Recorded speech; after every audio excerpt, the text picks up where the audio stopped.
Clip बघून तर लक्षात आलंच असेल, मी माझ्या फ्रेंडच्या वेडिंगसाठी गेले होते पुण्याला. आणि तिथे मी एका माझ्या मैत्रिणीकडे राहत होते. तर ही सायली आहे माझी फ्रेंड आणि मी तिच्याच घरी राहते नेहमीच. मी पुण्याला होते तेव्हा पण मी तिच्याकडेच राहिली आहे विकेंडला आणि इतर वेळी पण.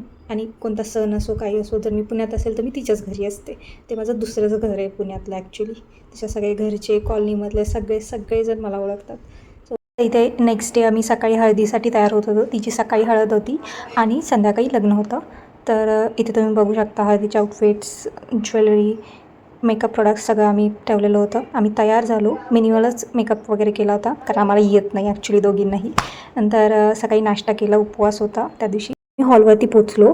तर I'll show you, she is my friend Apurva, जी खूप गोड दिसत होती आणि तिचीच लग्न होतं. तिच्या लग्नासाठी मी गेले होते. तर इथे हळदी वगैरे झाल्यानंतर आम्ही परत घरी आलो कारण आम्हाला लग्नासाठी आवरून जायचं होतं.